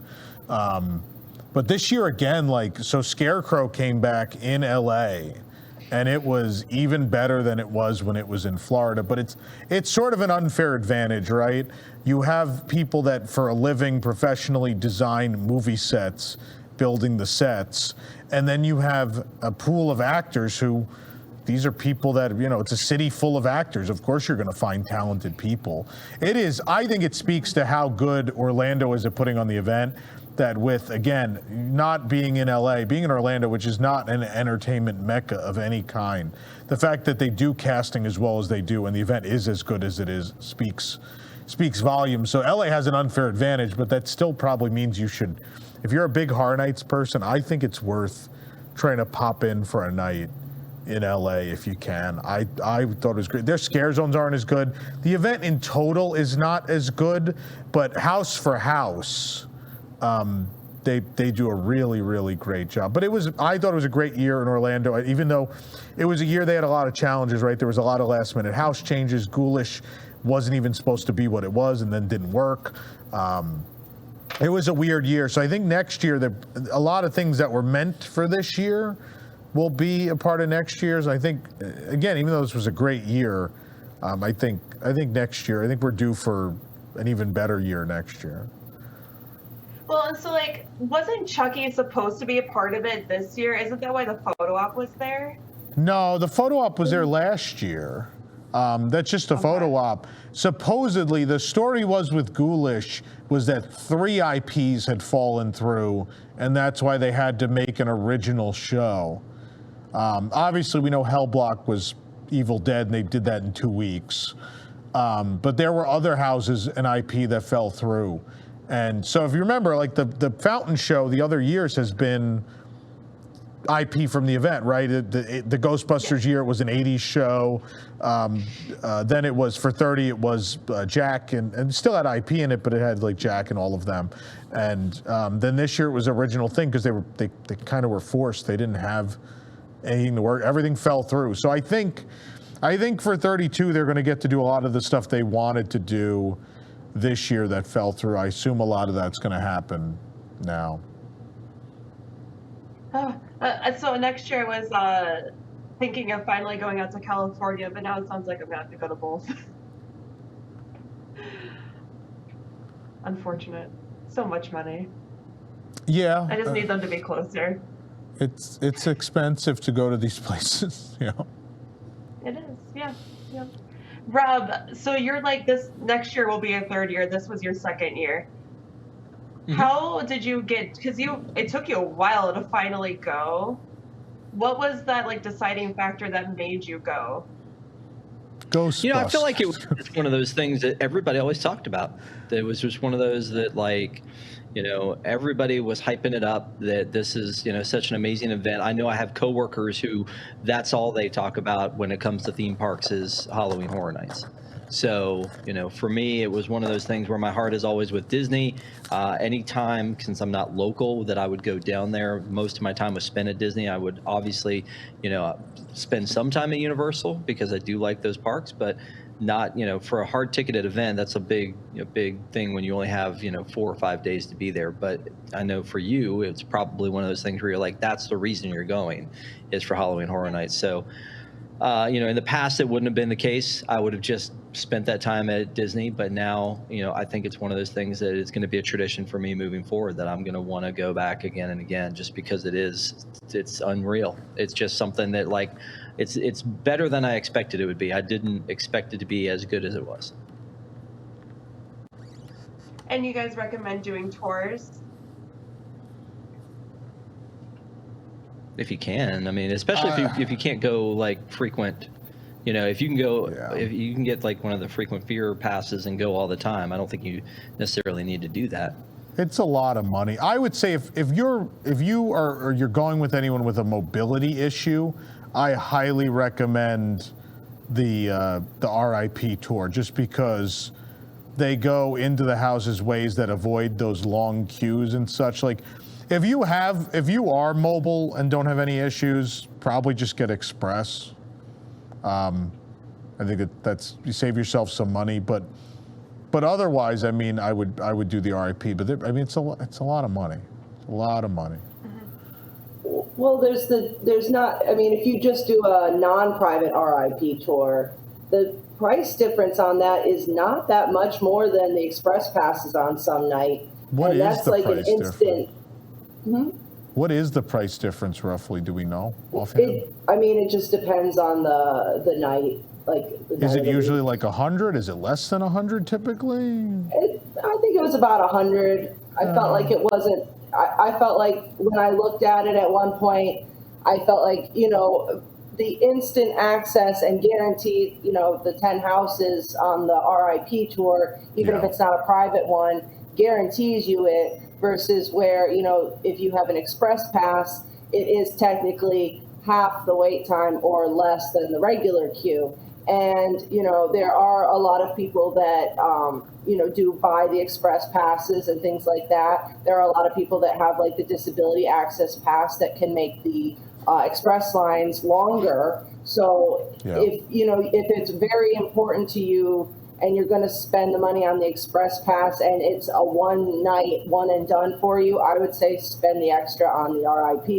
You do get, I think, little snacks and stuff as well. So, just for me, I think I would rather spend a little extra money in the security of knowing, instant access and I was going to get everything versus still strategic with the express pass. Yeah, I think the thing is, like, obviously if you're party of one or you're a couple, like that's manageable. I think if you're a larger group, then if you're talking $100 per person, right?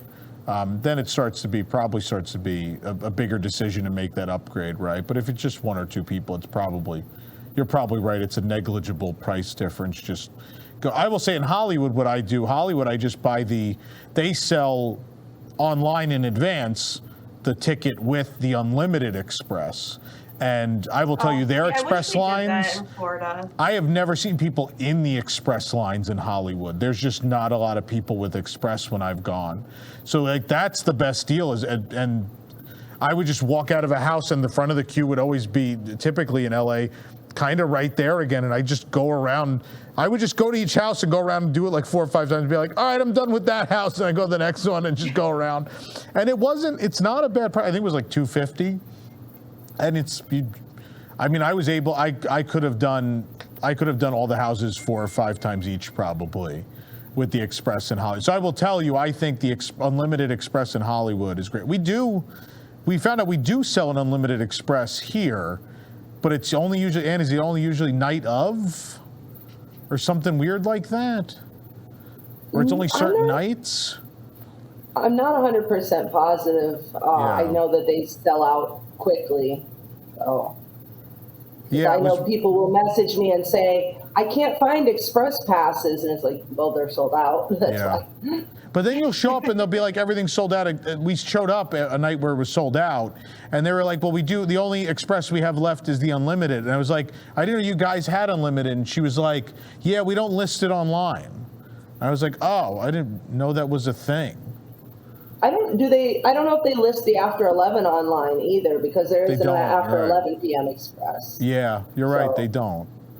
But I thought it was weird that they don't just list the unlimited, right? You charge people more. I don't know. I think it's weird to not just try to get more money out of people. People like the benefit. They'll pay for it. Let them. But I guess if you could control the crowd in that way, right? If it's like, well, we're going to sell this many and these people only get to do each house once.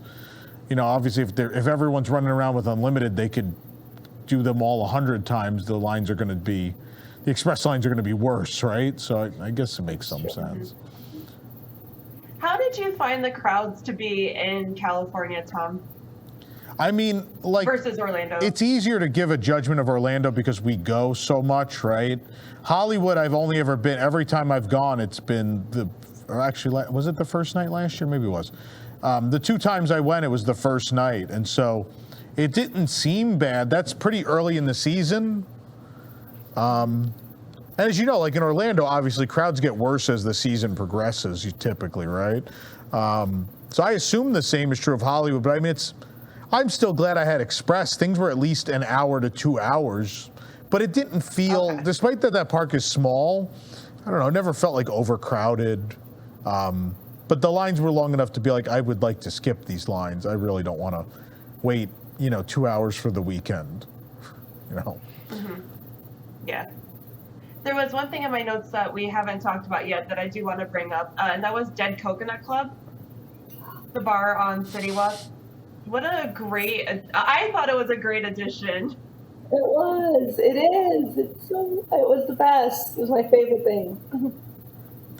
It was like Monsters Cafe came back to me temporarily. Wow. Yeah.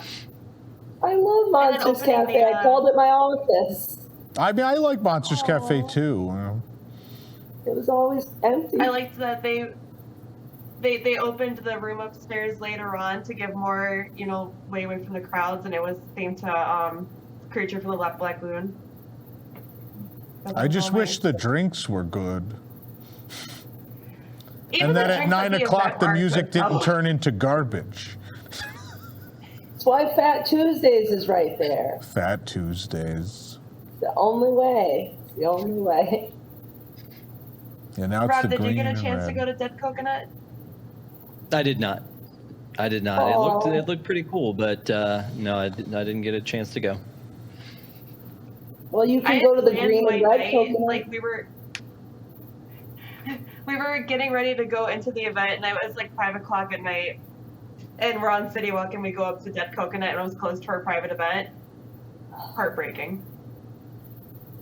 We had that moment, you and I, where I would tell you every night, yeah, it's closed again, not open.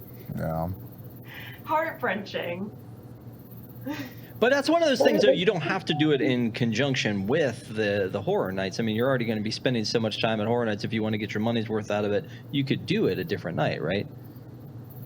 You could, but it's such a great icebreaker for the event. Were they only monsters. open on event nights, Annie, or did they end up being every night? No, I think it was just event night, so I think it was Yeah. like 5 nights a week. And I think that's the same way they have it with the green and red coconut right now. I think it's the same nights, like Monday and Tuesday are closed or something like that. Okay. I think it's great. I want to see them do that again. I have a feeling they'll bring it back. I'm hopeful, So I just can't wait How do for you think the red and green? I'm ready for the pastel red coconut club for Easter. That's what I'm waiting. the pink coconut club. It'll be Mardi Gras. Oh yeah, Mardi Gras. That's right. They're gonna do it, right? It's gonna happen. It's happening. It's happening, guys. It's happening. I'm manifesting. Mardi Gras Coconut Club. No, we got to come up with something better than that, guys. Yeah, I don't know. What's I don't know. The crew. The purple and yellow. The Red Crew Coconut Club. I don't know. The beaded coconut club. That doesn't sound good. No, The love Beaded Coconut Club. Okay. Not that. Wow. Scratch that one. Yeah, please. Andy, how does the red and green compare to the Dead Coconut Club? I love it. I love the 60s vibe in there. And they left little bits of monsters in there too. So the creature from the Black Lagoon, the bus that was from Monsters Cafe is there, and he's got a little winter hat and a scarf on, and he's next to the milk and cookies. And now they've added little gift tags to the boxes around, and it'll say to Dracula and things like that. And there's pictures of Frankenstein with a little Santa hat on and things like that. Just they've added the monsters to it. But why are the monsters in it? Because we love monsters, But Tom. what about Red Coconut Club is related to monsters? Because we love monsters, Tom. Doesn't have There to. is no explanation. I just I get 60s Dead Christmas Coconut and Club. Tiki. Absolutely, that makes sense. Why are the monsters at the Christmas one though? I don't. I don't understand. What? It's because we glued everything down thinking this was only for Halloween. And then it was like, well, guys, we can't get the props off of things. So just put the Christmas stuff on it. We don't have a choice. The monsters have to celebrate Christmas too. Yeah. Oh, Krampus, I mean, Coconut we had Club. we had the monsters in the Hula Boutique, and that was the best. I loved that when they had the monsters in there. So, you know, why you gotta hate on the monsters? Monster Gras? Are we getting the Monster Gras Club? That's perfect. Annie, call your people that you know. Gonna pretend it was my idea. Hopefully they're not watching. Kevin wrote the monsters are Christian.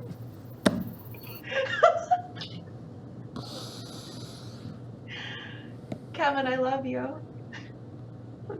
I definitely thought Dracula was Protestant, but all right. We also didn't talk about the tribute store, which was like a dark ride. Yeah, I enjoyed it. I loved it. Oh, I forgot. Rob, you look confused. They Did still you have not, my like, headstone. figure that out? The little heads What on did it? the Was stick. it dark ride? Yeah. It's a dark ride that you walk through. I liked the ET 80s tribute store. That's my answer to that. That set the bar so high for me this year that when we went back through that one, I was like, this is nice. But that agree. 80s one was great. Yeah. That's fair. I liked it. I was- think that's a it nice was- addition to the park. Yeah. Yeah. In general, that store is a neat thing to see how they change it up each time. Hmm. I love that they like have little like hidden, things that get kind of carried on from one store to another. I just love that, as a fan, like you can kind of like, just connect to a previous store when you walk in a new one. It's kind of cool. I like that And the someone pictures of figured Annie out. and Tom. Too. What was that, Rob? The pictures of Annie and Tom. Oh yeah, I need to get mine. I forgot they still have it. I think I have to get that mailed or something. Figure that out. Better figure that out. I was gonna say I love that they finally figured out. Someone they took the facade down and were like, "Hey guys, there's a department store facade behind this." They're like, "That's a great idea for a Christmas one. We'll just use this." I like that they're ever changing. Like, I love watching Annie go in and be like, I found something that they've added, and it's like a hint for the next one. Yeah. Or when Annie gets him to staple a peacock to a shelf. That was. Wait, what? And that peacock is in the window in the last room now too. So. Was he there the first day, or did you have to remind someone? No, he was there the first day. No, that's why. What? Tell me the story. So they hide a peacock in the tribute store every new overlay. So in the summer one in the ET room, there was a puzzle, and it was a preening peacock puzzle. So that was the peacock hidden there. And you'll probably remember other stores. There's been the peacock was one of the floats in the Mardi Gras store, I think. There was a peacock in the Halloween tribute store before. Anyway, so I go in and I know this. So for the Halloween one, I said, "Oh, where's the peacock?" And everybody's face was like, give us a couple days or something, because they forgot. And then as I'm walking through, one of the designers is there like drilling a peacock stuffed animal on the shelf. And I was like, "Oh, my peacock, okay." So yeah, so it got added right away. And I was like, "Oh, sorry, I didn't mean to bring that up, And they said, "No, good, it's good you reminded us, we forgot." So then the first day of this store, I said, "Is there a peacock?" And they said, "There's 3 in this room." I only found 2. So, still looking. That's amazing, though. Yeah. But I love the tribute Up next store. is. Go ahead, Annie. I was just going to say, I love the tribute store. It's like my favorite thing at Universal. I love that it's always changing, and kind of like Tom, or I think it was Tom, or maybe it was Jason earlier, mentioned how Horror Nights houses, it's one and done. You never see it like that again. And that's how I feel about the tribute store. Is like, I wish I could relive the Jurassic World tribute store one more time, but that'll never exist again. So, you know, I mean, do you like cool. escape rooms? I do. Yeah. I do. I hope I can't escape and I just stay there forever. Oh. Unfortunately, we need a Universal reporter, so we're gonna have to let you out. Aw, all right. Up next on the marathon is Boxed In. Is that Eric Morton? It is. Is that who? Yeah. Okay. Unboxing things. We have a few more minutes. If anyone has any Halloween Horror Nights questions in chat, we will answer them. Or we can watch Kevin talk about. I'll ask a question even though I'm not in the chat if no one else does. Yeah. Can everyone name their favorite house, like of all that they've done? Poltergeist. All right. Ghostbusters. I knew that. I think it was Gothic, the like 2011, 2012 year. I love the Alice in Wonderland house that one year. Oh, the 3D one? Oh, Yeah. yeah. It's the only good 3D house they've ever done. I love that thing. Do you want that to come back? Like 3D? I love that. I love that. The colors, I think that's why I like The Weeknd. I think the colors and the vibe kind of gave me that similar, feeling from the Alice in Wonderland house. Was that the year before the bad 3D house, the Chance one? Yeah, that was. And then I you think didn't like that that killed one? 3D houses. I went through that house, but I don't remember much other than my friend practically falling down, getting scared. So I don't. But that was not memorable.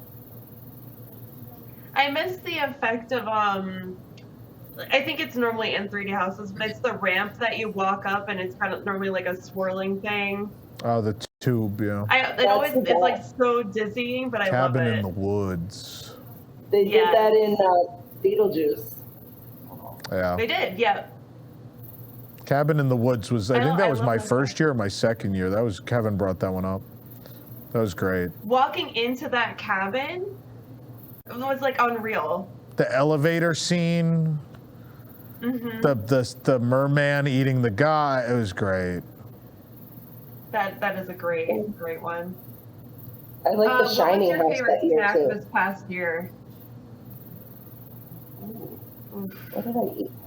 I love the Little Boo spicy pumpkin bun. I thought, can we say something controversial? I thought the food was bad towards the end of the event. Like everything got, like I finally had that hot dog, the maggot thing. Oh yeah. It was bad. Like the chicken, we had the chicken early in the event from Meaty Meats or whatever, and it was good. And then I went back, it was a different portion size, it was in a different thing, and then it was terrible. I don't know what happened to it. Like the food started good, and I think by the end I was, what happened? I loved the pizza skull. I know it was super basic, but it was delicious. They're now, you can get them at Islands of Adventure now, and they At sell. Kong, right? Yeah, right outside of Wow. Kong. Yeah, exciting, right? What do you think, Rob? Did you have any favorite food? I was only there one night and I did not eat any of the food. So I can't contribute to that one. Sorry. Yeah, the offals. That's what I was talking about. The chicken offals. Yeah. Yeah, that vegan pastry Everything from- coffin was good. The Mr. Meat stand, I think, is more Instagram worthy than food. That was the greatest food booth / stand that any theme park has ever done.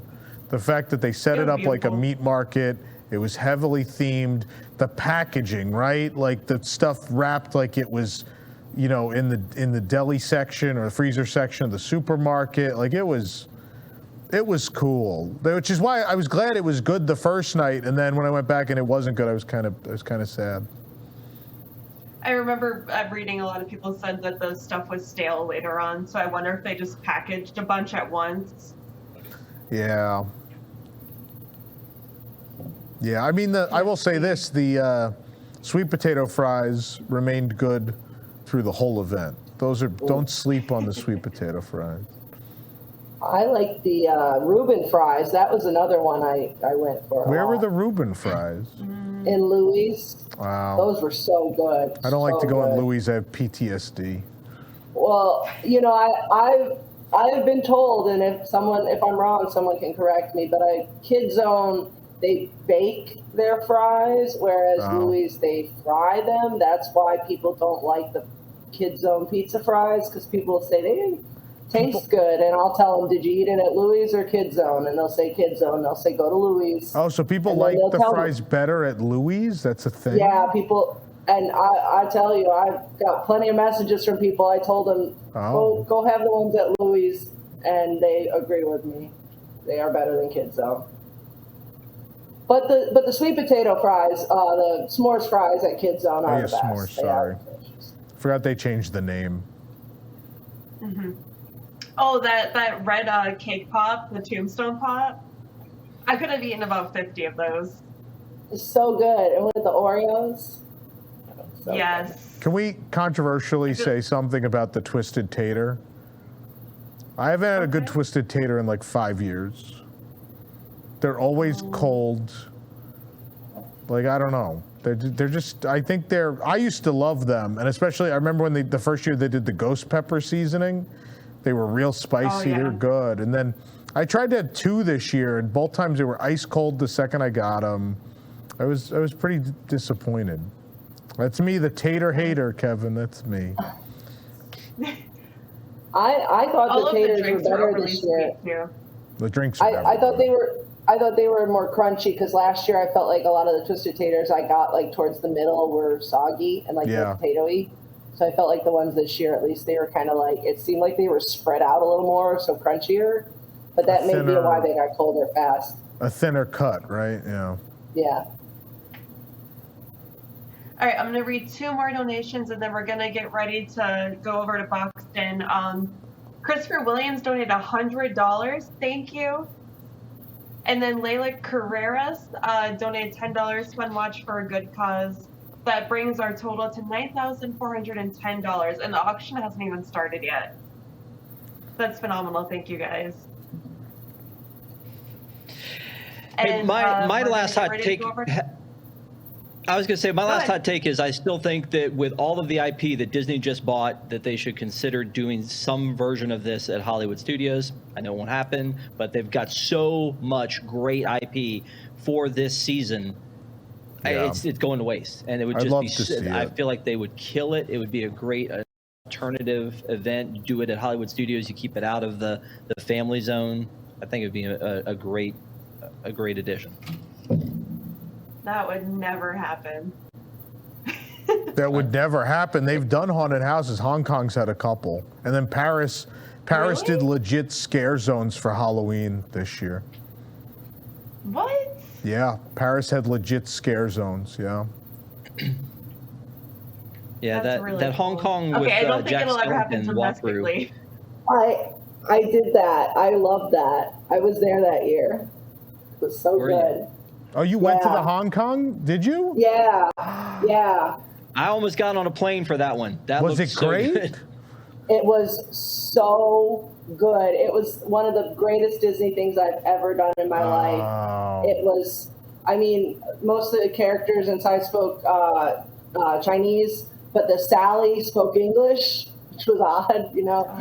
But so good. it was so cool and immersive, and the sets and the moving things, and it was just, I mean, the actors, I mean, it was just one of the greatest, it was the greatest Disney thing I've done. I'm so jealous. Yeah. So it's Tom, I'm very jealous of many of things from you, so I got one on you. It's fine. Oh, man. Well, thank you guys so much for joining me and for talking about Halloween Horror Nights and doing the Universal portion of the marathon. And then coming up next is Boxman. Bye.